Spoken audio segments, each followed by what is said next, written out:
All right, Michael, aka one part of Criminal Hygiene. How you doing, bud? Good, man. How are you? It's been a little while. It has, man. It's a lot has happened in between the last time I saw you. Dude, when was the last time I saw you? I really don't know. I don't know, but we could eat indoors at that time. Yeah, that's for sure. Yeah. Yeah. I don't know. It's probably at a show sometime. I forgot what shows are like, so it was a while ago. Yeah, seriously. It's I'm still getting used to. It's like the longer the pandemic goes on, I start to feel like a grandfather reminiscing about his like childhood or something. When we used to go out and drink a couple shots and see the rock and roll music, when someone in the audience would just hand you a beer and you drink it. You didn't think you were going to get sick. You just thought, Hey, you didn't get sick. You got sick from the Jameson. Yeah. That's what you got sick from. That's what you got sick from. But yeah, you didn't get sick from just a stranger being near you. How you doing, man? Where are you at right now? I'm in Santa Barbara right now. Oh, nice. Yeah, it's been nice. Are you in LA? Yeah, I'm coming at you from Highland Park. Ooh, beautiful. Yeah. I miss it. I miss Highland Park. I like being in the neighborhood. So what's up? What's the latest? Yeah, man. So the latest is kind of same thing as everyone else. Pandemic times. I don't know what's going on.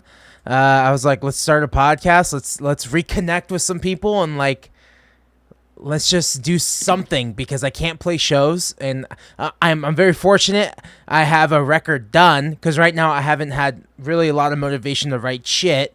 So I feel pretty good that at least I have a record done and I can just do this. And yeah, I'm chilling. I feel the same way. I haven't really written much. I haven't really picked up a guitar too often. That's what I hear from a lot of people. Yeah. I don't know what it is. I don't know what it is. Maybe it is just because everything slowed down to a halt. There's not much inspiration.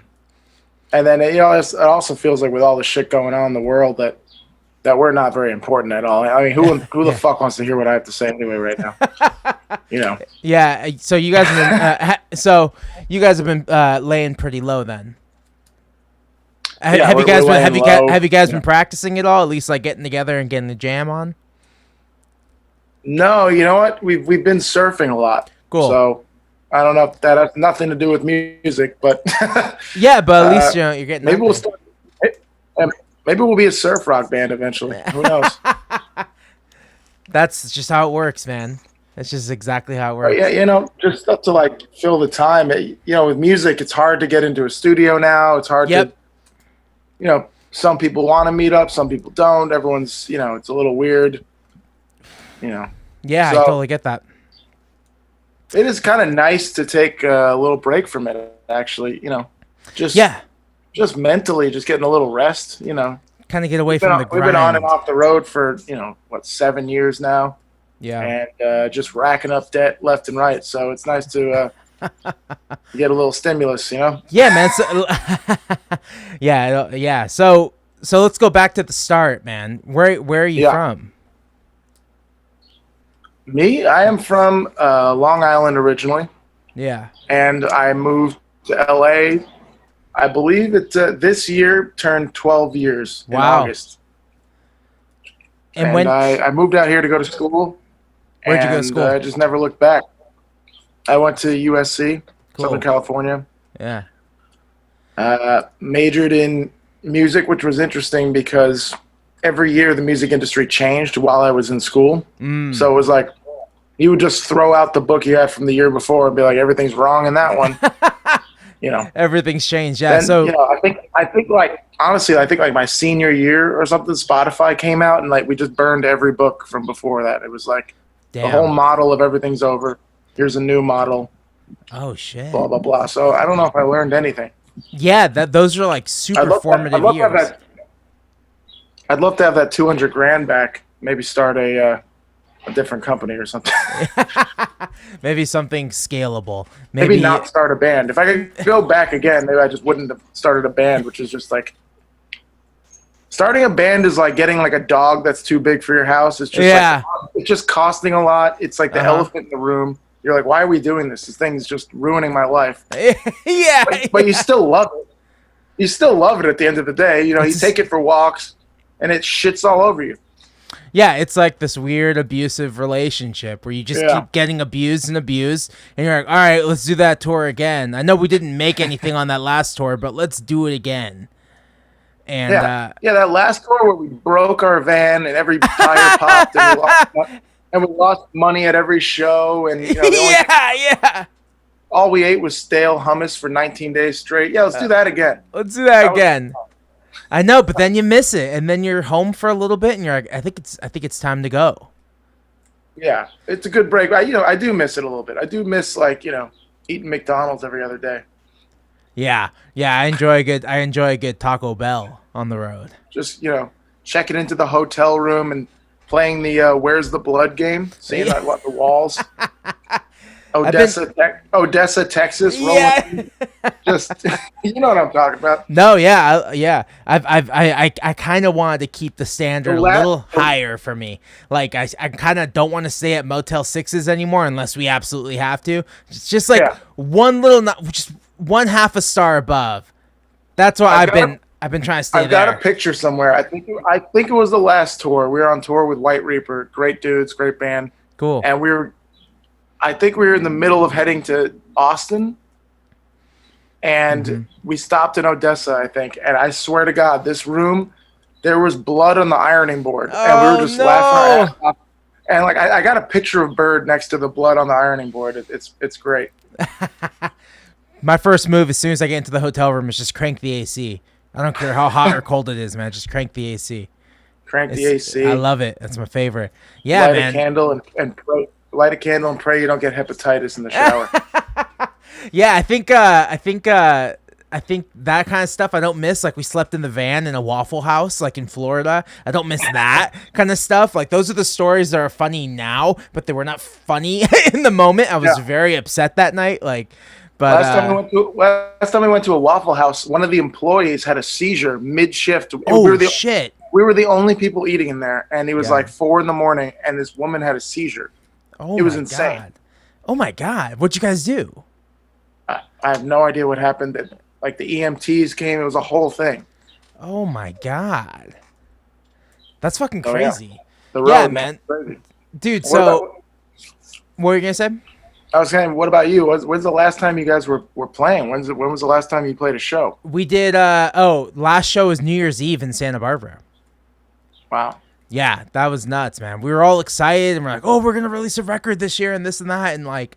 Yeah, I'm excited for your next record, man. I love the album art. Oh, thanks, man. It's I know you were getting a little heat for it.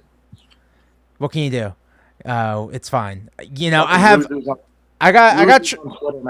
literally have one troll. It's like one band from Santa Barbara, and they wanted to do this like Oasis Blur thing, and I said no, because that makes no fucking sense. Like I could barely get press. Why do you think this will get us press? I barely get fucking press, and I have to pay for it with fucking PR. Like, yeah, who's gonna cover that? Like, who gives a shit? Yeah, like. Yeah, you ever heard of the new Oasis? They're called Dante Elephante. And they're fighting with an even smaller band from Santa Barbara, like that nobody even Santa Barbara even knows who the fuck they are. So that's why Risky Richards, dude. That's all I remember. Dude, shout out to Risky Richards. Shout out. I hope that place didn't close. Nope, it's still around. Good. They got a patio out front giving drinks to go. I remember Whiskey Richards. What a place. That was the only place that embraced us playing 2 Kiss covers. I love it. Yeah, dude. Anything goes at that place, man. And then I don't know what the deal was there. They had a Kiss pinball machine, and the guy standing in the front at the show, I'll never forget, pulled up his sleeve and showed us a giant Kiss tattoo, and it was just like an all Kiss night, and then we turned into a Kiss cover band halfway through. I think that was Greenbeard. His nickname is Greenbeard because he, in fact, has a green beard. Pretty neat. There's a tattoo shop down the road, Golden Eagle, and they're all like, crazy, gnarly tattooed dudes. And when I was younger, they used to just like hang out at that bar, and it was like a really, really, really punk bar. And now, as I got Yeah. older, it kind of changed, and State Street changed, the whole thing, the whole city fucking changed. But like, I Yeah. remember being like so intimidated to go into Whiskey Richards when I was younger, and I snuck in there when I was like 19. I don't know if I'm allowed to say that, but I did. And they served me. As soon as you're in, you just sit at the bar. They just assume you're 21, I guess. I love that you just live and die by Santa Barbara. I always respected that. I remember Yeah. how much pressure everyone gave you to move here, and you almost gave in. And I did give it. I was there for 3 You years, kinda and it gave fucking in, but sucked. It was a half-ass move, dude. Dude, it was full ass. You came here, but then you were driving over there every weekend and shit. Come on. I know. I still know. I know a lot of people who do that, and I tell everyone the same thing. I tell everyone the same thing you just said. I was just like, if you're driving back and forth, it's not worth it, dude.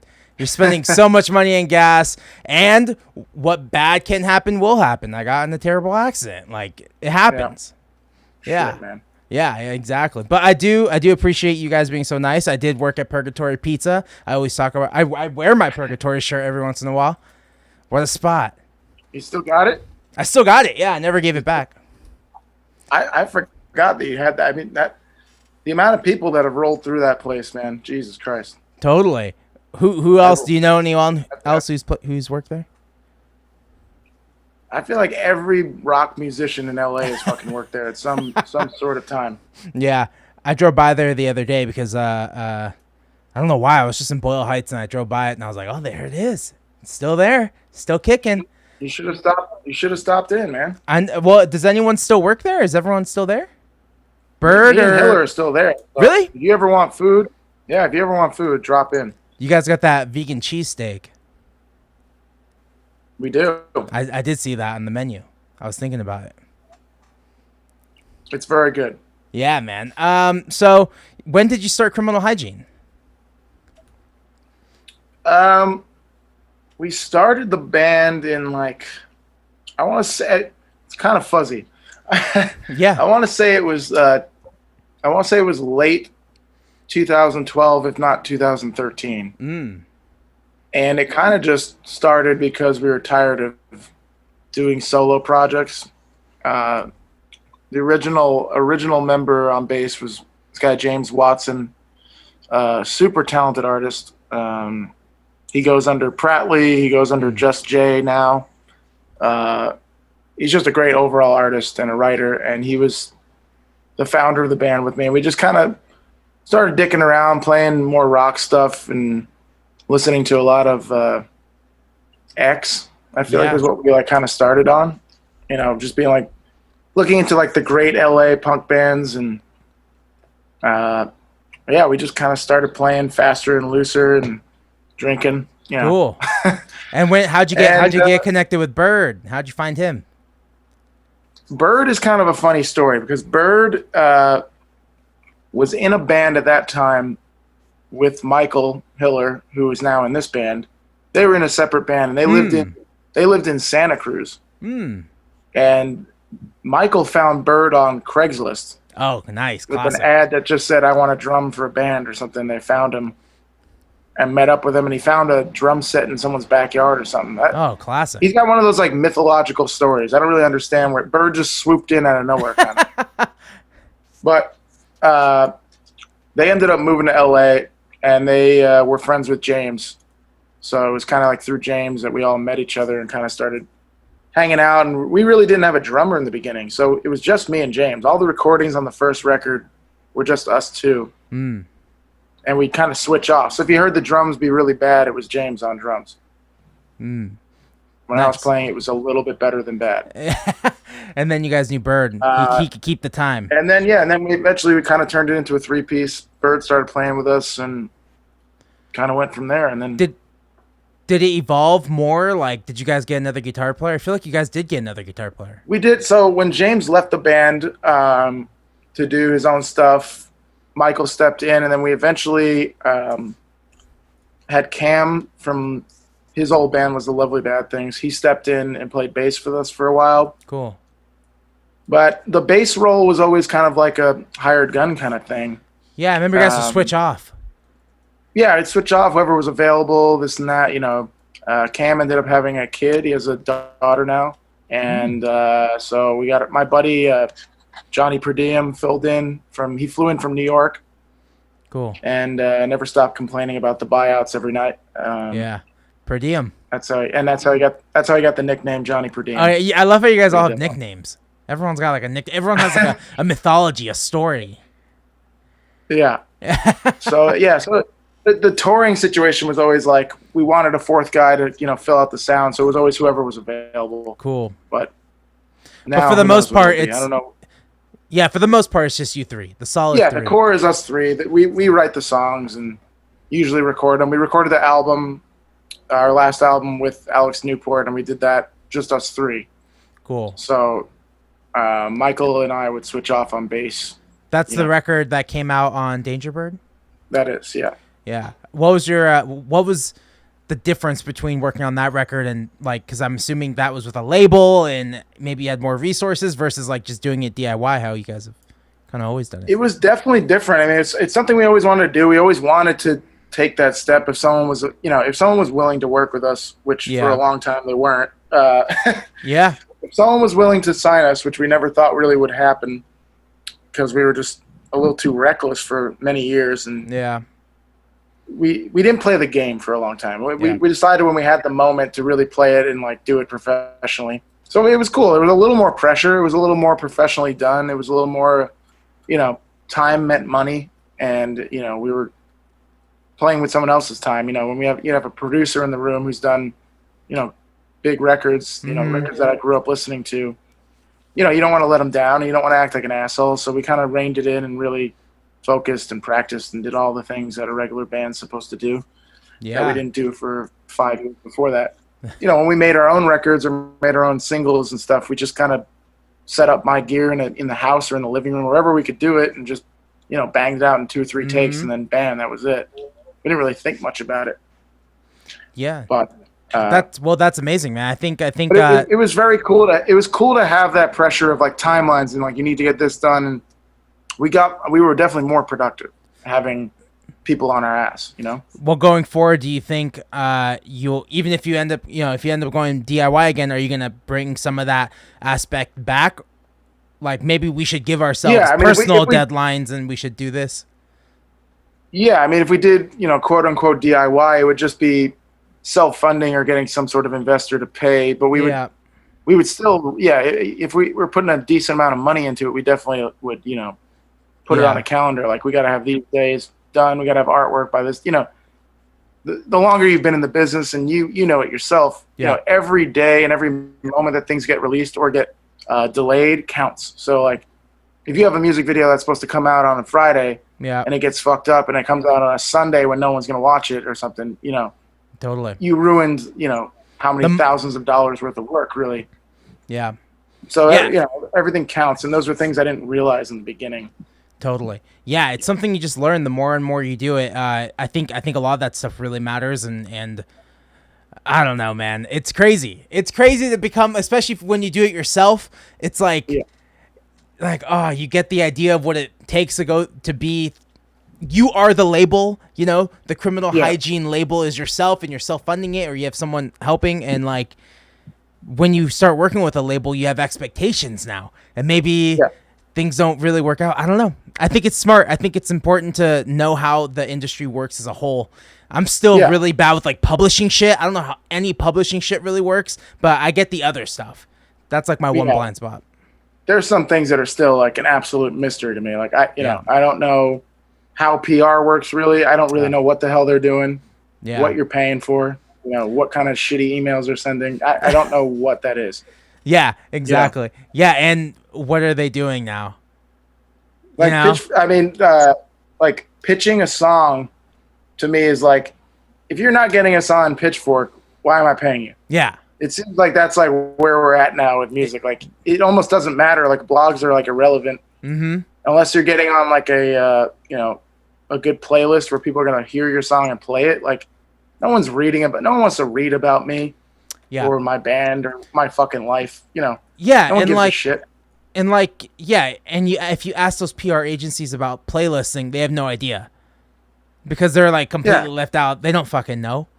I also feel like people are slowly becoming illiterate. Like, look around our country, like who, Look at the election coming up. I mean, we're fucked here. Like people aren't reading like 1,000 words about Dante Elephante. Like No. they can't read. No, Especially in Santa Barbara. I mean, they're fried over there. they're too rich to read, man. Someone will read it to them. They're too rich and sunburnt to fucking care. Yeah, they hire people like me to read it. Yeah, I think it's crazy, man. I think blogs are on the way out. I do want to get a PR agent on this podcast just to be like, so tell me what you do. Can you share the screen on your computer and like show me like what you're doing? Because can you step by step show me what your job is and how you get your salary? Is it really worth the 1,500 retainer monthly? I'd love to see what you got. And it's just I don't know. There's a lot of things, man. Radio too, like paying $1,000 for a radio campaign. Like, what value is that anymore?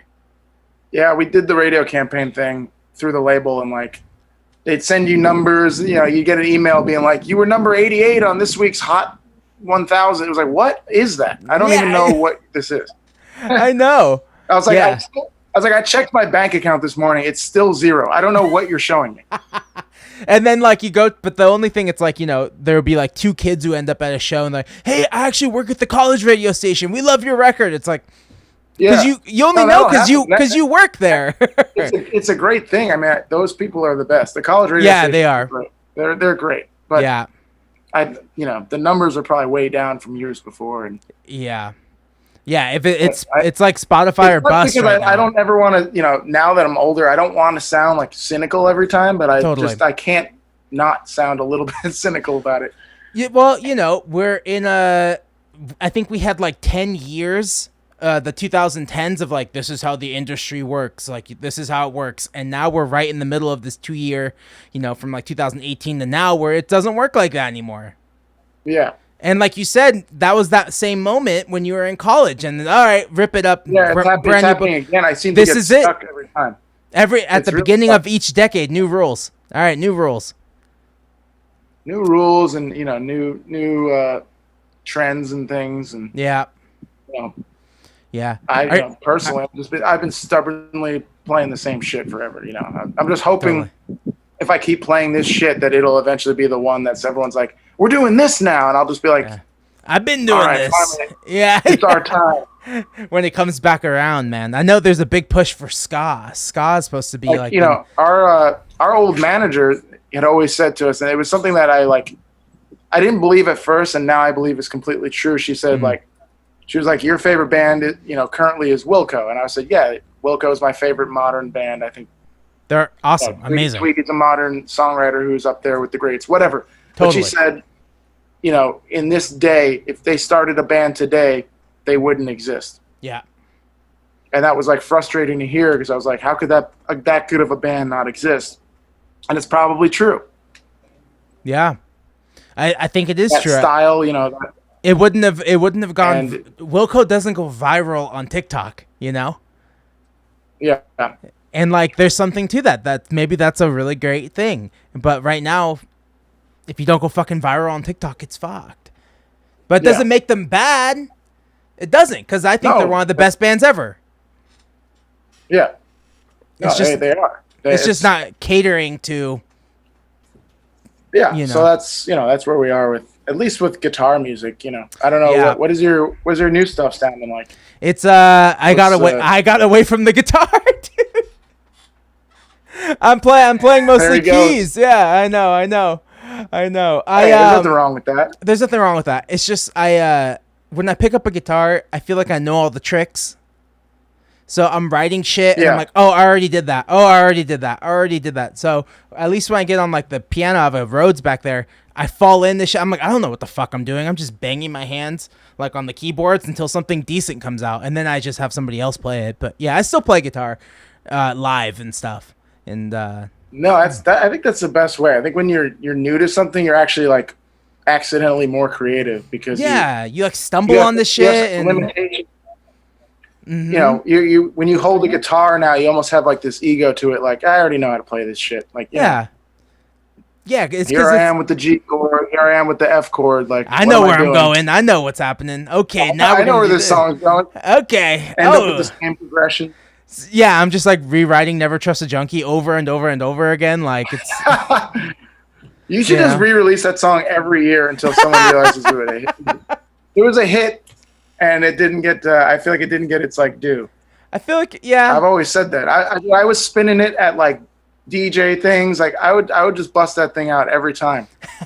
That's great, man. I feel like the people who like it love it, or people who know about it love it, and that's cool. I think it's cool. I think it's a cool song, but yeah, I don't know. It doesn't have a million plays on Spotify or anything like that, but that's cool. No, that'd be nice though. It'd be nice, yeah. I own 100% of that song. It would be real nice. That would be real nice. You get a nice $800 check from Spotify. Oh yeah, I don't know what I'd do with that. You get like your rent paid once. I think that's it. Like it's not very much. It's crazy if you do the math. Like you hit 1 million plays, it's like nothing. Yeah, yeah. And you would also have to hit it like all at once. Yeah. Because if you're gradually building, it's like that shit's gonna get spread out, and then you're getting paid like $50 a month, which is kind of what happens to me. Yeah. But now we sound like the old guys, man. We're the old heads of the scene. We're the old guys. We just are, like though. Yeah. I'm 30 now. Like same here. I don't know. We're the old guys. I don't really understand what the hell's going on. Like, I feel old when I look at, like, the newest shit. Every new star is, like, 18 years old. Oh, yeah. Like, it's just, like, I don't understand. I can't relate to it. I want to because I want to, I want to learn what's new. Like, new technology and new songs are still important. Totally. I can't really grasp onto it very much. Is there anything you're listening to now or just staying with the classics? I'm trying to think of what new stuff I'm listening to. That new Vin Diesel track. Oh yeah, dude, that shit slaps. Let's talk about that real quick. Also, why is his album art just like his nose up close? That's my favorite.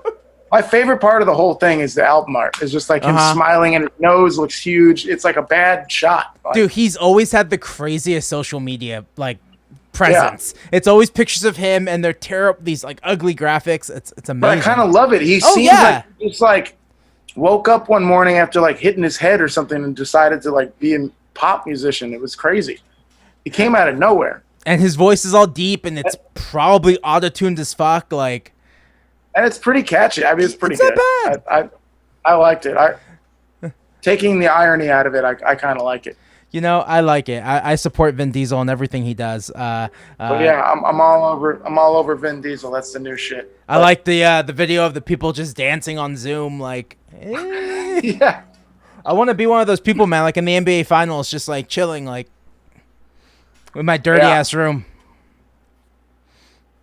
As far as like older stuff, I'm actually like really listening to Joe Jackson a lot. Oh yeah, stepping out. But I love that he went from like new wave, power pop, punkish, and then like just completely flipped the switch and like went like full lounge jazz. Like yeah. And I kind of love that album Night and Day because it's just like it's complete. Like it's like 2 years went by and he was just like, no, I'm a lounge jazz guy now. It happens, man. Like, but it still has like the attitude of like the other stuff. Those are always the people I admired the most, like a Tim Buckley, a Bobby Darin, or like a Joe Jackson, where it's like, oh, every other record it kind of switched or it changed, like, and I like doing that too. I like now it's a whole new fucking sound than what I had before, and it makes it fresh and it makes it new, and it's like you're taking chances, and sometimes it won't work, sometimes it will. Yeah, that's something I'm definitely like looking into. Is like I made a couple like weird hip hop songs. I did a lot of weird random things during the quarantine. I did a country radio podcast thing. Cool. So I don't know. I'm just trying to see. Have you released that? What's that? Have you released that? Yeah, actually, I'll send it to you. I have it's streamed over the radio on Aquarium Drunkard, the blog. Cool. Yeah. And then I haven't released it yet. I want to upload it to Spotify, and I think I'm going to categorize it as a podcast because it flows as one long, like, 1 hour radio show. But there's, like, commercials, and there's, like, all these, like, we faked commercials, and we made country songs, and we got a lot of different artists together and made all. Yeah. Yeah. Totally. And so it was cool. And I was like legitimately when everyone was like stuck in their houses.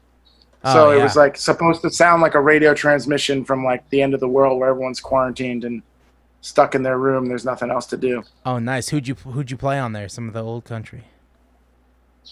What was that? Who'd you put on there? Who's on that? What songs? There's a lot of random contributions. There's all just friends of ours from around here. I think we're on there. I think got some stuff from like Bleached and Fiddler. Oh. So you played like, your friends and stuff, but you didn't just play old country songs. No. Our friends rewrote like their own versions of what they would think like an AM like imagine an AM radio country radio station. Yeah. But with like modern people playing it, but you don't know it's them. And then we did commercials for fake stores and fake now ads that don't exist. Oh man, you gotta put that out. I want to hear it. That sounds awesome. I will send it to you. You'll enjoy it. And I've always been thinking about doing another one, but then things kind of opened up again, so I don't know if it's. Have they though? Have things opened up over there? I don't know. It seems like no one gives a shit anymore. Yeah. You're walking around, it's just like, man, like everyone's doing like the mask under the nose thing. I it's hate like, that. What are you doing? I fucking hate that thing. Yeah. It's just like if you're not, just don't wear it at all. Like I don't want your fucking nose. Your nose hanging out is like, it's weirder to me than just not covering the whole face. It's the worst part. It's the worst part of your fucking face. Let's just admit. What is it like in Santa Barbara? I feel like that's a place that would like open up fully and not give a fuck. So our numbers are low as fuck, and they tried opening up, and a lot of people from LA come. You'll notice the traffic is super busy on Sundays because everyone's leaving. It's like they come for the beaches and then they leave. But I don't fucking go downtown really. I stay. I'm sheltered in place, man. I don't really leave my house. I'll apologize for all the LA people coming up. Like I hear it's like viral facts coming up the freeway. I hear that's it's happening everywhere, man. Same thing like in Asheville. Like anyone in that area, they all just go to Asheville for the week. Like little towns like Santa Barbara, Asheville, like that, they just get like flooded with tourists, which always happens, but not during a pandemic, Other than that, man, it seems like it's pretty cool. Like I'll go take a drive sometimes and I'll see some stuff. But I also live next to a high school, so I'll just go run at the high school if I need to get some exercise. And nice. That's it, really. How did you guys end up doing the record? Was it done before quarantine or did you do it during? Yeah, so I recorded this record in April last year. So okay. we went on tour in February, a self-booked tour that I booked myself. I thought, February's nice in Santa Barbara. It should be nice everywhere. And it was not. It was fucking brutal. As soon as we left Chicago, we almost fucking died on the freeway. I was like, there you go. Dude, heading to Milwaukee, it was brutal. But you miss it, dude. You miss that, that icy road that might kill you. You wish you were on it. Yeah, texting your girlfriend. Texting your girlfriend your goodbye text. Yeah, good. If I ever see you again, there's $20. I'll Venmo you, and that's all I got. Yeah, that's all I got left. Why do musicians have like a tiny like suicidal gene in us? Like it's like you love that, like we could just die when we're out there. But we kind of love it. You're like, oh, it's not that bad. I slept on the side of the road, and there was an overturned 18-wheeler on fire. Yep. And we used the fire from the overturned 18-wheeler to cook hot dogs. It was like, what are we doing? I don't know why we fucking do that, man, but we really do. And it's like, I slept in the van in DC. Like, I had a knife on me, like, just in case someone broke. It's like, why are you doing this? Like, yeah. We should have been DJs, man. Dude, that's what I was. And then that's what I was doing. I was DJing a lot, too. I was not EDM DJ, but I was DJing in Ventura. Yeah, we should have done EDM DJ. Oh, it would have been way easier. Just me and a fucking laptop, just show up with a couple hard drives, like easy. Just DJ yourself playing Never Trust a Junkie, but put it to like a fucking 4 on the floor beat and just play Coachella. And I don't have to share money with other band members. I just get everything by myself. And then just cut Elephante. Once you're a DJ, you're just Dante. Just and that's Dante. It. Yeah. Dude, pretend to Pretend to be from France or something. I'm thinking about switching to And then Cologne. that's it. I'm thinking about switching to Cologne. Yeah? Yeah, either Dante by Dante Elephante. I think you froze. Can you see me? Hey, did you freeze? Am I back? You're back. You're good now. It I says see you. it says your internet connection is unstable. Okay, I should be fine now though, right? Can you see me? I see you. I hear you. Okay. All right. Yeah, I was thinking about doing a Cologne brand next. You should. Doing I was either gonna call it Junkie by Dante Elephante or just Dante by Dante Elephante. Dante by Dante is pretty good. What would it smell like? You should make it smell like the inside of Whiskey Richards. Yeah. What is that Fabuloso? What do bars put on their bar like that Fabuloso smell and bleach? Like Fabuloso, spilt Miller High Life, yeah, and and then the urine, just a little bit of urine. And then the bar has to, and then it has to feel like the bar all sticky and shit. Yeah, with the Kiss logo on there, unofficial Kiss logo. I think you got something there.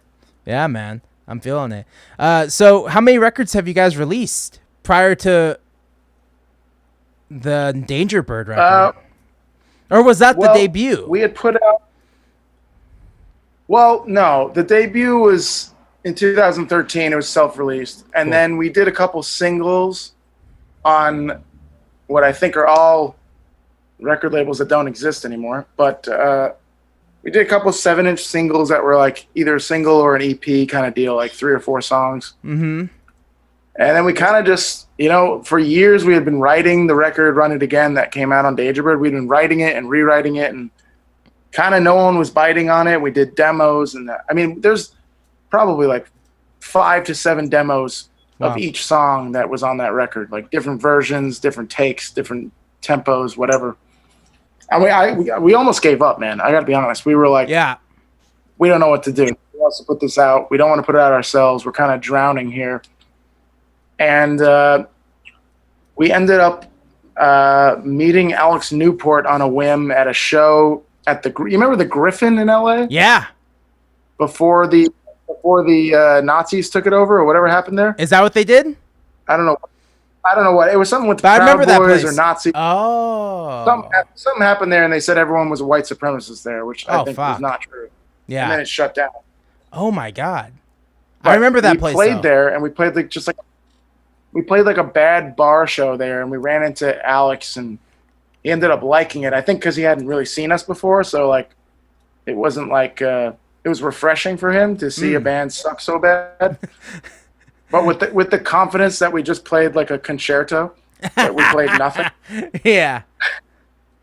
I don't know. We really hit it off with him, and we ended up doing a single with him. And we loved the sound. We were like, we have to do a record now. Like, what are we going to do? We're going to not do a record? So we ended up actually, the pizza shop funded the record. Whoa. With Alex. They gave us the money before we even had a label. And they were confident that we would get a deal and pay them back right away. And we actually did. That was what happened. We recorded the record. He showed some people he knew, and we met with them. And, a couple months later, signed a deal. That's crazy. A pizza-funded record. Yeah, it was the craziest. It was kind of just an all-in risk. We got handed a wad of cash like it was like a fucking Sopranos episode. Yeah. And we actually started recording the album before we had the money. And I remember me and Bird getting denied at Bank of America for a loan, and we were like, well, we don't really have a plan B. We got to pay this guy. We've already started tracking. We've been at this dude's studio for a week. If we don't pay him, he's going to be pissed. Yeah. Well, okay. We were so confident, man. We walked into the bank thinking banks just give you money. I don't know what we were thinking. We were like, no, we can get a loan. We have a business account here. Yeah.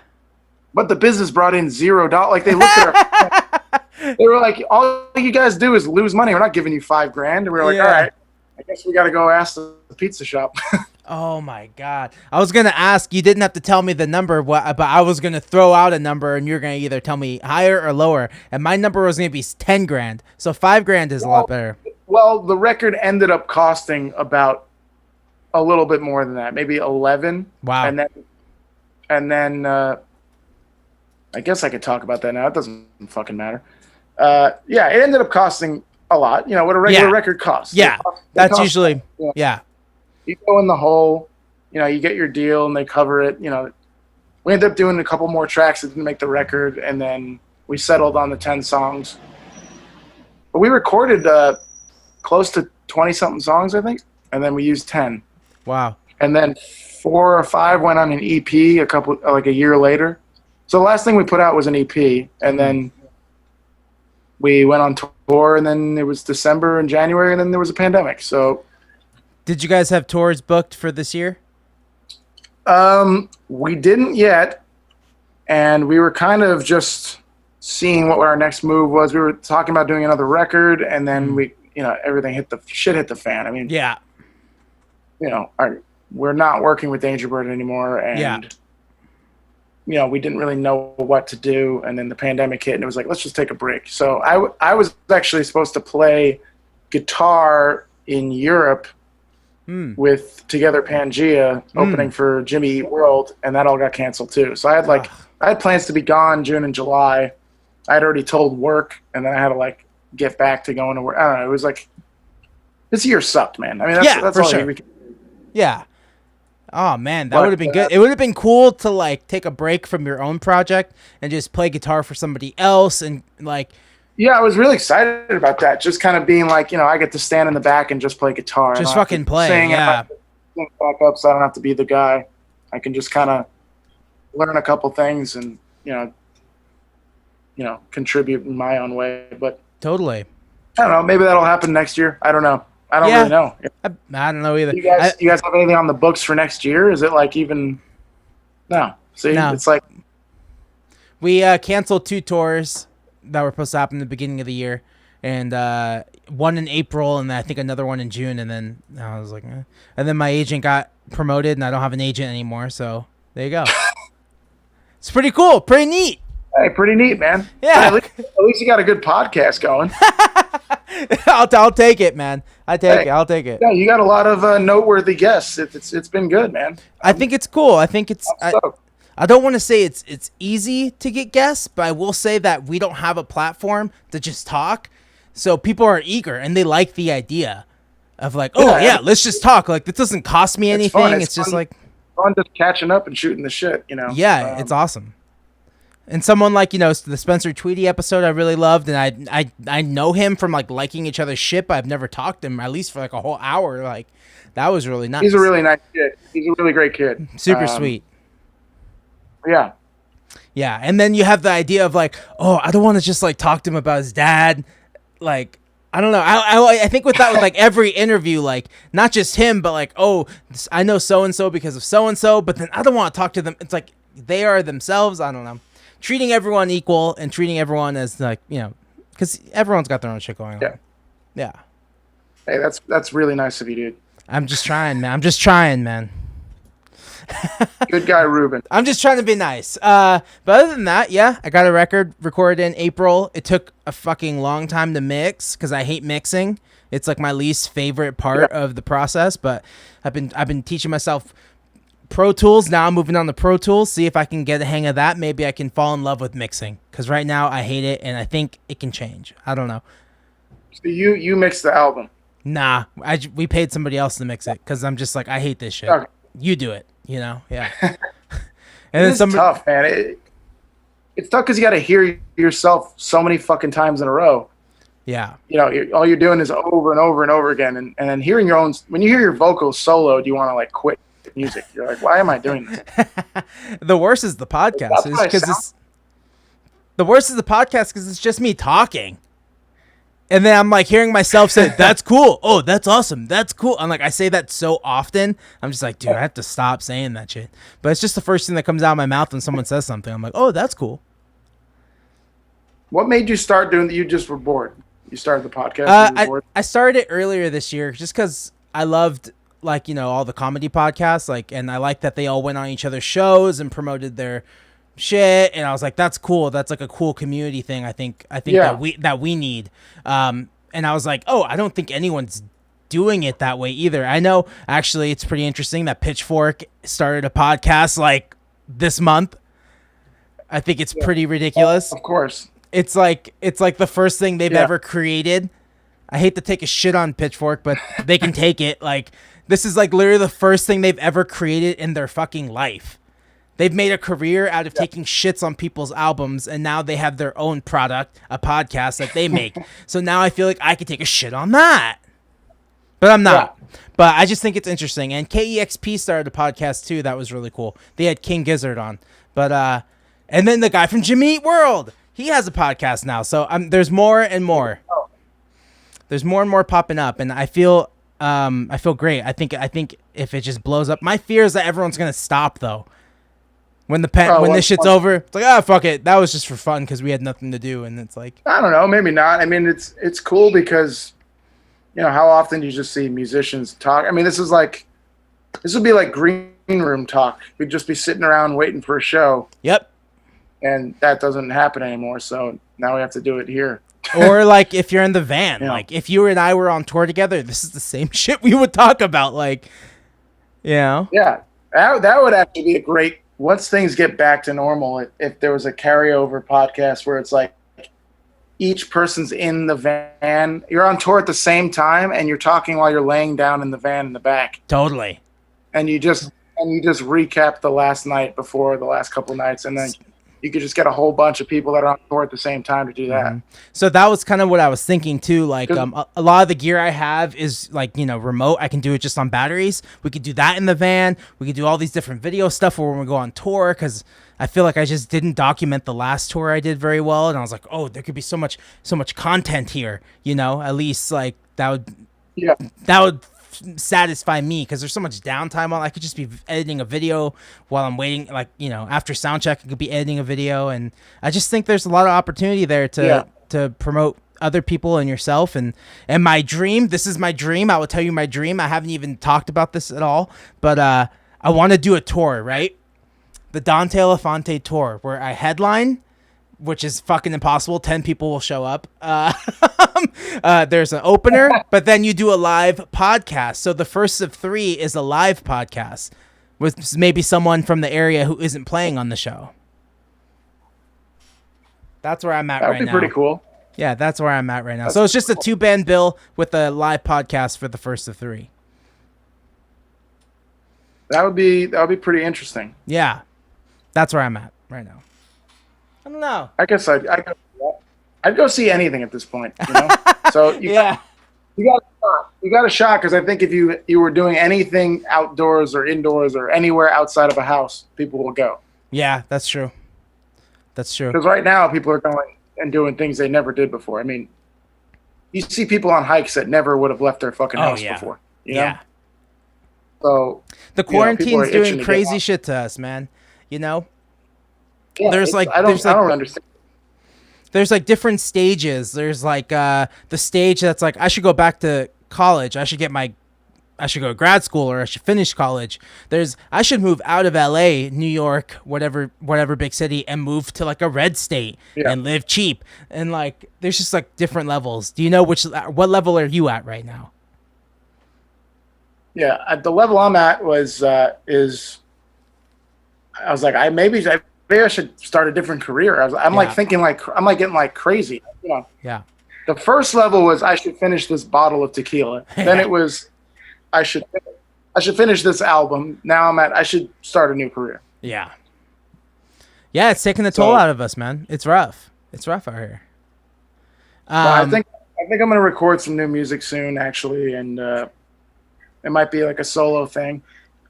But I think within the next couple months, I'm gonna try to get into the studio and do something. With you know, what era of Wilco would you say you like the best? What's your favorite? What's your go-to? Where do you go to? My go-to Wilco? Yeah. By the way, I really like the new Jeff Tweedy song that came out. It's really good. I mean, it's cliche, but I've always been a sucker for Yankee. I mean, of course, yeah. Yankee and Ghost. And then I really love, I'm just blanking on the name right now. His band with Jim O'Rourke around that same era. Yes. I don't remember. Why am I blanking? I don't know. Like it'll be right on my like last place. I'm like, I think I'm like, I don't know why, but I pinned you as like an AM guy. I like AM too. Yeah. You know, I got into AM much later. That was an album that's like the last album I heard after hearing all their stuff. Like, yeah, it's kind of a shock actually. If it's like the last record, you're like, oh. Loose Fur. Why? Yeah, there you go. Loose Fur. Yeah. Yeah, I think the first album I heard from Wilco was A Ghost Is Born. Oh, cool. And I heard that in real time of it coming out and reading the Pitchfork review. Oh, that's awesome. Kind of bashed it, which is weird. I know. All that shit's crazy, man. Like, go back and read some of those reviews about Wilco, and it's batshit insane. Wow. And now they love them. They're darlings. They're the Pitchfork darlings. Yeah, of course they do. Same thing with AM is great. Yeah. I was gonna say same AM thing. is great because if you heard our music, you'd be like, oh, these guys are all AM guys. That's why I pinned it. I was like, oh, a little rockier. But yeah, I it's weird, man. I listen to I don't listen to rock or like punk music, but we ended up making that music. Yeah. I do sometimes. Not that I never do, but I listen to quiet shit. Like I listen to, quiet Tweety albums and fucking The Clientele and stuff like that. Big replacement. Maybe that was just like to balance playing guitar rock. Yeah. In my regular life, I'd listen to quieter stuff. I did another podcast a few weeks ago, and they asked me like what I'm listening to now. I was like, I don't fucking listen to music. Like, very rare. The hell? This shit's my life. I'm telling you, I listen to the same shit over and over again. I'm not even like my. If you go on my Spotify, the recently played is just the same stuff over and over again. It's like, I don't know how I don't get sick of it. Yeah. Totally. I guess that I added this into my rotation is Magnetic Fields 69 Love Songs. There you go. Has been being played a lot. Yeah. And I've gone back to listening to My Aim Is True, Elvis Costello a bunch again. Did you ever listen to Deer Hunter? That album turned 10 today. High Salone Digest. Oh, I love Deer Hunter. Yeah. I grew up seeing Deer Hunter a lot. I went to see Deer Hunter a bunch in Brooklyn when I was younger. I saw them play with the Flaming Lips. Not Flaming Lips. Black Lips. And another time they played with Real Estate. That's some really good shows with them. Yeah. It was always Deer Hunter headlining too. They were pretty big. I didn't realize how big they were. They're sneaky. They're like sneaky huge. It's like with like that 10th anniversary happening right now. I'm like, oh yeah, I love that album. Now I look around like, oh, you guys all liked it too. I thought it was just like us listening to that. Wait, which one turned 10? Microcastle? No, House Salone Digest. The black and white image. That turned 10 today. You know what's funny is that one I came around to later too. Like even within the last couple of years. Oh, it's great. When it first came out, I wasn't a fan of it. I thought it was like too far different from the other stuff that I really liked. Yeah. I think what was like right before it, Fluorescent Gray, that EP? Yes. And that was like kind of ambient, kind of like. Yeah, but they're just a great band. I don't know what they're awesome. I don't know what Bradford's doing now, but he always put out good shit. Always, man. Atlas Sound too was great. Yeah, I saw them at FYF 2013. I think it was that year. The year everyone played, like there's like a bunch of bunch of friends played, so I went to that one, and they were the best band I fucking saw. I was like, damn, this sounds just like they're so good. And then I saw them at what's that place in Joshua Tree? Pappy and Harriet's. Pappy and Harriet's? Yeah, I saw them in the outside stage. Yeah. Damn. That's one of those places I hope they survive. Yeah, I've only been there once, and it was really fun. Super fun, man. It's definitely one of those places I hope is doing all right. You know, I think Joshua Tree has a real tight community of the locals who will support like the few businesses that are over there. But I hope so, man. Yeah, it's so wild. I liked. I don't know. That was a big record for me though. The Hostelone Digest. I don't know. It was just so different back then, man. You just go on Pitchfork, see what's coming out, read a good review, read a bad review, check out the band regardless. Maybe you torrent it. You know, maybe you just went on the torrent and just found it. Yeah. Simpler Do you times. think that was like your younger, more curious mind wanting to find something new? Where now being now like you just kind of 19? want comfort. Mm-hmm. Like now, I don't want to. I don't ever look to discover new things. I like when someone brings me a suggestion or lets me borrow an album. You know, I'll listen to it more likely if it's physical. Like my buddy Ryan will like hand me a record. Like he'll actually hand me a record and be like, "Check this out," and then I'll listen to something new because it's like a thing for me. I'll sit down, I'll put it on. But if someone just sends me a track, maybe I'll click on it. But I'm like, dude, I'm in the middle of this thing here. I'm in the middle of Yankee Hotel Foxtrot for the 8,000th time. I'm not going to stop listening to this.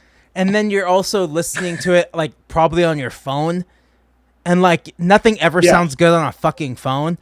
But then here we are listening to most of our music, especially new music. Like, hey, listen to my band. I'm like, okay, it's cool. And I listen to it. It's on a phone. I can't even get the idea. Like, can't even get the. Full... I would say I do like 90% of my listening in the van or in my car. When Yeah. I don't just sit. I mean, in the room, I have a record player in my room upstairs, and again, I'll put records on. If you were to hand me a record to an artist I don't know, and you were like, borrow this record, give it to me back whenever, then I'll sit down and play it in the room. Yeah. But I don't turn Spotify on in my bedroom. There's some nice ritual to that. You know, getting the record, putting it on, absorbing the first like 5 tracks. Oh, that was good. Yeah. Doing the flip. All right. I'm definitely still one of those people who will like, I'm more likely to listen to an entire record if you gave it to me rather than me clicking one SoundCloud link. Yep. You know what I mean? Mm-hmm. So yeah. And do you when your album comes out, I will get the hard copy of it and I'll sit down and listen to it. I'm not going to put it on, but maybe I'll put it on in the car. Put the headphones on. But you won't just see me sitting outside playing it out of like some little boombox speaker. You know what I mean? Like those little jam boxes. It sounds like shit. Yeah, there you go. There it is, right there. I mainly use this for my iPad. That's the asshole at the beach speaker. Dude, that's how I found this. My girlfriend at the time stepped on it, and she was like, what the fuck? She almost twisted her ankle. I was like, ooh. And then we stole it. 5 years ago. I found an iPhone the other day at Malibu. There was an iPhone just in the sand in the middle of nothing. What the hell? And it was hell? on, and I couldn't, like, it was, like, locked, so I couldn't call to, like, find out whose it was or, like, tell them. So I just put it on a rock and left it. I was like, I don't know what to do with this. It's not a lot you can do once it's locked like that, you know? They have that, like, Find My iPhone thing, but I don't know. I'm not an iPhone user, so I don't really know, but I think you can find your phone. Are you one of those Android people? Oh, Google, yeah. Got my Google phone. Dude, my phone crapped out on me on tour. And it was like overheating, and I was like, dude, fuck this phone. And I broke the screen on the tour before. So when we were in New York, I was like, you know what? I'm just going to buy, like, you know, it's like the cheapest Google phone they had. And I was like, this thing will work, and it has good battery life. Fuck it. And yeah. That's how it works. I had a phone get stolen once on tour. It was the worst feeling. It feels like you're lost. Like you're completely lost. It feels like you broke the leg. Yeah, you're lost. Like you wonder like how anyone did it before phones. It's just know. I don't even want to be a successful band because I feel like we're just cheating like the whole way. Like like we complain about shit, but then like I have an app to find the hotel. Yeah. Oh yeah. I've got GPS directly to the place, and we're still late to the fucking shows. Like how do they do it? Like it was so much harder. There was so much more pressure, and people got it done. Like I have way more respect for people in like the '90s doing it. I listened to an interview with Joe Walsh and on Mark Maron's podcast, and then Mark was like, "What'd you guys do all that time in the van?" He was like, "Nothing. We just sat there in silence." Or maybe someone picked up a guitar, or like we worked on harmonies. But like it's like, oh damn, I don't do any of that. I think everyone just stares at their phone in the van until we get to the venue. Yeah. Yeah, you just sit on your phone till it gets to like 2% battery, then you plug it in, and then you Who's lay got there. the charger? Who's got the charger? Yeah, I know. And then you walk to the venue, it's all air conditioned. Yeah, it's completely different, man. As much as we like to complain, it is really a privilege to be in a band, and it's not a financial privilege, but it's like this like great like, oh, I get to do this. This is awesome. Like, but also nothing's given to you. You fucking work for it, you know. Yeah, I mean, if I never get to do it again, I'll think back and be like, that was crazy that we got to do that, and it was awesome. Yeah, it's crazy. I don't know how the next year finished.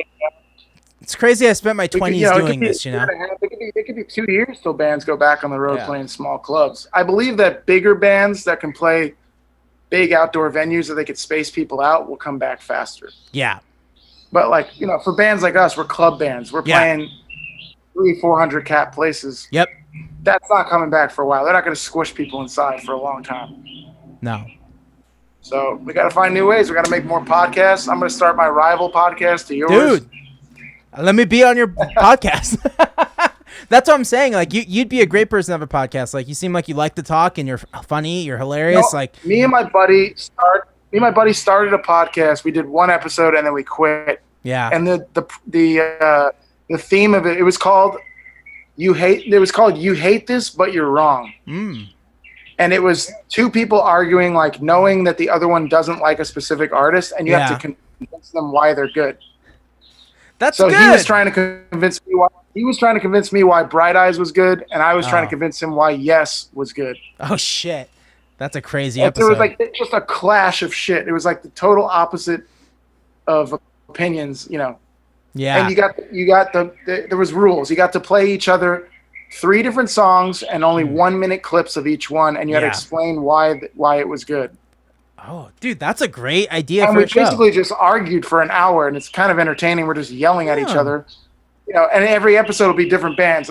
Next week will be like, I'll yell at you why Aerosmith is good, and you'll be like, Aerosmith sucks, and then you'll be like, I like this band. I'll be like, that band sucks, and then it's You Hate This But You're Wrong, and you're yelling at. You know what? That'd be a tough one, man, because I really don't like Aerosmith. Do you like Aerosmith? I love Aerosmith. Oh, man. I don't know if I can get in there. See, you have to come on the show, I have to tell you about all the albums that you missed out on that are great. I know. They're one of those bands. I feel like I could swing you. You'd find something good and be like, oh, shit, that's them. Hey, I'm easily swung, man. I wasn't a big Bruce Springsteen fan until I met Rado, and he kept showing me songs. Well, listen to this one. Listen to that. I was like, all right, yeah, Bruce has some fucking bangers, dude. Of course he does, yeah. Of course he does, but it took me a while, you know? Could be swung.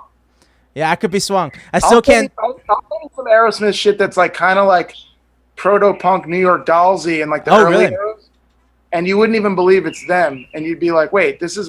Because when you think of Aerosmith, you're probably thinking of Sweet Emotion. Yeah, but even like Armageddon and shit. Like, I like that. I actually like that. Oh, you like that one? All right. Don't wanna close my eyes. So you like Aerosmith? I like that Aerosmith song. Crazy, crazy, crazy. That's a good song. I do like that song. I like that 90s stuff. You don't like Sweet Emotion? Like, how could you not like Sweet Emotion? That's the stuff that's like everyone says that's the good stuff. I'm like, nah, but what about Crazy with his daughter in the video? That's my Aerosmith. That gets a little weird. It does, huh? With Liv Tyler in there. Yeah. It's a complicated relationship they have. Crazy. Yeah, I like that song. Well, maybe I'm inspired. Maybe we'll try to get that going again. It's fun. It's just something fun, and it's like it's not music, but it is music, and you can just give it for free on the internet, and it's like, yeah, who you hurting, you know? Versus like, what's the alternative? Like us dropping a song like every month, which is what I was about to do until a label reached out to me about releasing this record. I was like, fuck it, I'm not going to release another record. I'm just going to drop singles every month, and then I have like 9 months worth of content, like. Yeah, but you just gotta wonder, like, if people's attention spans during this time are ready for music. Like, yeah. When you log on to the platforms for putting stuff out now is Twitter and Instagram. Yeah. Mostly Instagram. When you go on Instagram, you'd be washed away by every post about the pandemic. Yeah. Or riots or this or like a hurricane's coming. Earthquake. Like, you would be like so low on the list of things people were paying attention to that you'd wonder if it was even worth putting it out. I think Twitter is really good for like. I think Twitter is really good for like jokes and people are trying to be funny and like funny things happening. But like anytime I try to get serious, like, hey guys, here's the music, they're always just no engagement. But then I'll be like, here's a funny joke or something like, and that will always get more love. It's just I don't know. Yeah, it's like, and on Instagram, like if you post like a show flyer or like an Oh album yeah. cover, Fuck. Nothing. you get nothing. You get nothing. But if you post like some selfie Yeah. or like a just any picture that has like it must do facial recognition, and if it like if a face isn't in the picture, it's like it doesn't get put up. And if it's a smiling face or a sad face, that might also determine it too.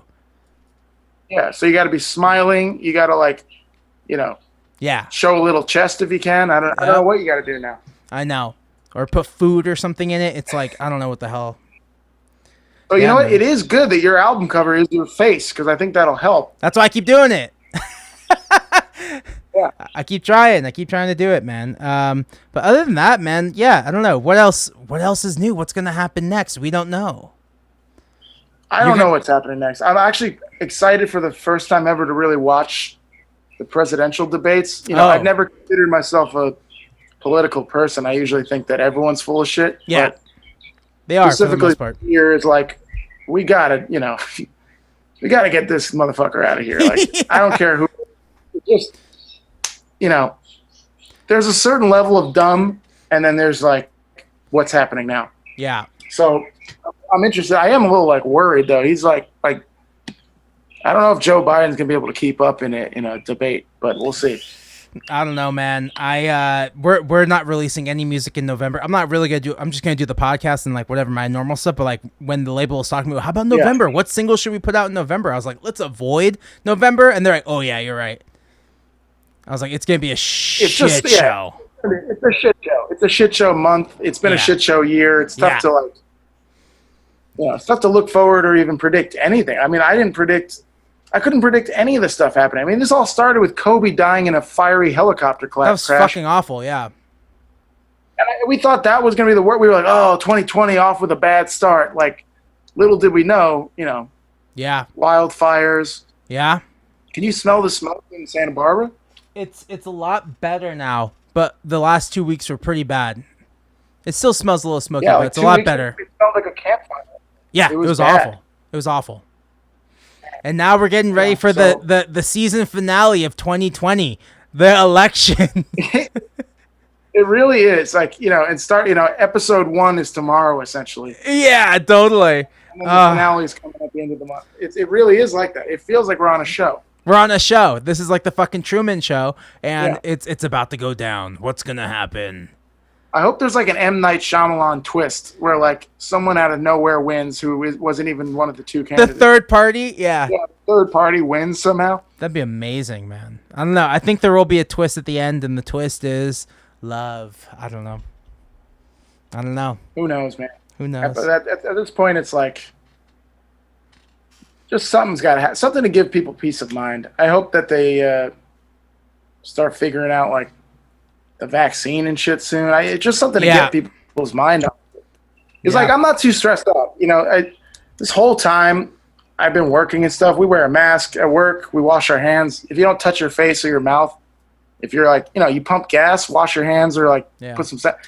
Do that anyways. It seems not that hard to like not get sick. Yeah. Knock on wood. Whatever. Knock on. Yeah. Exactly. But I think if you're just careful, I mean, it feels like a lot of people were just reckless. Orange County is like a fucking shit. Yeah. Yeah, that's kind of the stain of like Southern California over there. They just don't give a fuck. I'm kind of being optimistic though. I really think in a couple months it's going to settle down enough where we can kind of transition slowly into being a functioning country again. Hopefully it'll be a different president. It'll be a new look. A new feel. That's what I'm hoping for, man. We'll see. Yeah, well, this is a good time to say register to vote and also get your flu shots if you have not gotten your flu shots yet. There you go. This podcast is trying to help people. We're all about helping and figuring out our own bullshit and connecting again. Yeah. Well, hell yeah, man. What's the best way for people to support you, Criminal Hygiene, your band, anything? Honestly, just leave me alone. Okay. I don't know. If you want to buy our stuff on Bandcamp, you can look it up. I mean, I think we get you get most of the funds from them, especially on those Fridays when they do it. Oh yeah, next Friday, or this Friday. You can follow us on Twitter if you want to see one tweet every month. I think we do one. That's good. Hiller did one the other day that was like about Vin Diesel and Taylor Swift having an album together called Tokyo Swift. Oh yeah, I like that one actually. That was funny. Yeah, that's like our one comedic tweet for the month. We already hit our maximum, so we're done. I'm getting ready for. So we'll October. see you next month with. Start composing October with the one. We're gonna think about October's tweet. I'm gonna start thinking about it now. Well, awesome, man, dude. I think I only interact with like only you on Twitter too. Like I'll like repost your shit. Thank you. Yeah, I barely go on there. It's a Sometimes weird place. I go on there and I'll search like what's happening with like sports, and I'll look up like how much shit people are talking about the New York Jets, and it's a lot. So yeah, because you're a Jets fan. Yeah, they're just they're maybe the worst team in history of any sport. They're just so bad. Yeah, I saw a little bit of that game yesterday, and it was brutal. It was unwatchable. I watched your Dallas game though. That was fucking tough. They put up a fight, but Seahawks are pretty good. They're pretty good. Yeah, I felt pretty good. Like I thought we saw some good things out of that team, the Cowboys. We have some injuries, but we got some rookies who are shining. I don't think it's Dak's problem. I think Dak is a good player. I can't even read the comment section because most Cowboy fans are fucking idiots, and I will say that as a Cowboy fan. Like, we might have the worst fan base. I mean, I think he threw for like 500 yards in that game. Like, I don't know what else you want him to do. Exactly. I don't know. It happens every time. The defense let up 38 points. That's why you lost the game. That's what it comes down to. Exactly. Our defense is struggling. If your defense gives up over 30, you're going to lose. That's really what it comes down to. I know. Yeah, and it's like they expect us to score 40 points every game. That's what it's like. That's the expectation over there in Dallas right now. Fans are crazy. Yeah, I imagine Dallas fans are ready to win, but I don't think that team is like a championship team yet. They keep thinking they are, but they're not. Because we've gotten close. Like, we got close in 2014 and 2016, but like, those are different teams, man. They had like some veteran leadership mixed with young people. Now we just have like everyone's kind of in the late 20s, getting older and not getting any younger. And yeah, who knows? Yeah. We keep doing well in the draft, though. We keep drafting well. That's what keeps like us promising. This is the year. This is the year. And like, it's just not happening. I don't know how to fix it. Also, this year's so fucked because no one got a real camp. Yeah, it's kind of sad seeing how many injuries happened because they didn't really have any warm up. Exactly. They went right in, and I'm a big hockey fan. I feel like they did it right the way they went into the playoffs because they had all these warm up and exhibition games. They had time to practice. Yeah. They went to their bubble. Nobody got sick. They're in the Stanley Cup now. And my team, the Islanders, made it to the Eastern Conference Finals, which was the furthest they've ever been in my lifetime. So it was good having some sports back. It was nice to watch something. Then what's your basketball team? Do you have a basketball team? I root for the Lakers. I'm excited for them. I'm not a huge basketball fan, but I always root for the Lakers. And Hiller's a big-time Laker fan, so he's fired up. Yeah. Yeah, it's exciting, man. I think if they can do it for Kobe, this will be like. I feel like they have to win. Yeah, they have to win for Kobe. I mean, it feels like they need to win. Yeah, exactly. That will be like the storybook moment that the NBA really wants. I'm not going in on a conspiracy here, but like, I think it's what the NBA wants. It's a nice finale for the 2020 season. Yeah. Overall, maybe we get a good election. We get the Lakers and the Kobe redemption. Maybe there's like redemption coming, I like it. I like that energy. Gotta keep it up, man. That positive energy. Dude, this is the most positive I've ever been. I don't know what it is. I love it. Well, I think it's because I stopped playing music. You know what it is? It's because I stopped playing guitar. Oh, the thing that stresses me out nonstop? Yeah. For the last 10 years? Yeah. I stopped doing that. Yeah. Oh, yeah. I stopped doing it and I feel great. Oh, you mean I can focus on other things in my life now? Like money, relationships, family. Yeah, I can actually stop being a selfish prick, eating fast food all day. Yeah, exactly. Drinking every night. Cook a nice meal, drink at home maybe, you know? It's a little more affordable to just drink at home. Yeah. Oh, yeah, it is. Yeah. Well, hell yeah, man. Dude, thank you so much for being on the podcast. Yeah, thanks for having me, dude. And sometime when you're in town, dude, give me a ring, or if you're passing by the shop, we might be there. Oh yeah, I will. I'll hit you up. Dude, hell yeah. I'll see you soon, man. All right, dude. Thanks for Peace. having me. No worries.